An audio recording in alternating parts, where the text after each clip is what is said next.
Well, of course, you remember him as that feisty Queensland Premier, Liberal Queensland Premier, but now Campbell Newman is the Liberal Democrats' Senate candidate for Queensland. Good to talk to you again, Campbell.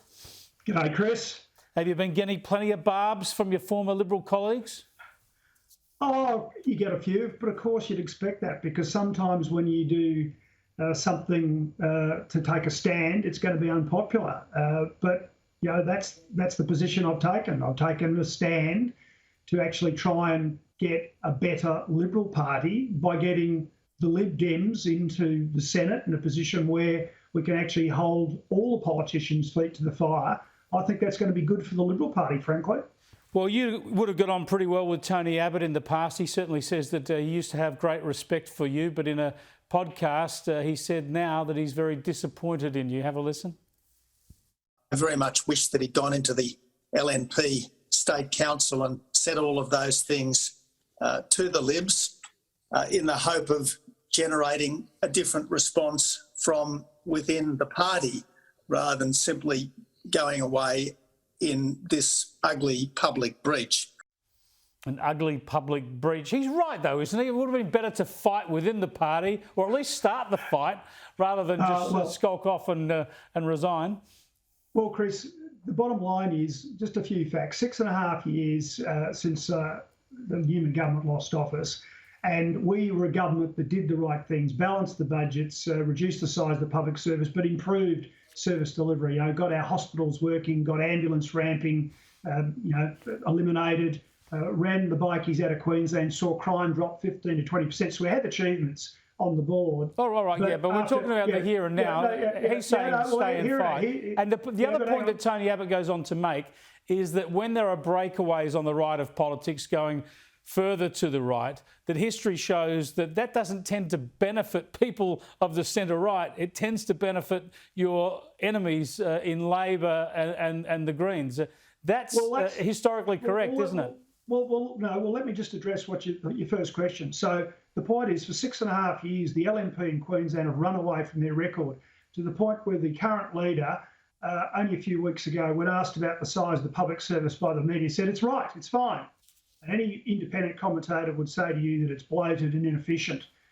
So they've run away from what they're there to do, balanced budget, small government, looking after business, and repudiated the platform they were all elected in 2012 to deliver. I was a member of the state executive for a short period of time, but you know what? All the MPs in that group voted against me being there. And indeed, 2 or 3 years ago, on another thing that hasn't been made public yet, I actually received a letter from the LNP telling me that being on Sky News was incompatible with being a member of the LNP because they're a cult. They can't handle any criticism. So going to Tony's point, I tried really hard to get reform. I tried really hard to get politicians that would represent the values of the LNP, the Liberal Party. They just don't want to do that. So going to his other point, this is likely to splinter Conservative votes and actually help the left of politics rather than the right. This is the cause and effect issue. You know, Tony is making that point, but I'd put the point back to him and other people who feel that same way is, why is this happening? Why did Campbell Newman leave? Why are people joining the Lib Dems at the moment in droves from the Liberal Party? And the answer is this. The Liberal Party has lost its way. Well, the politicians have lost their way. They've done this. They've caused this problem. They've gone woke. They haven't stood up for free speech.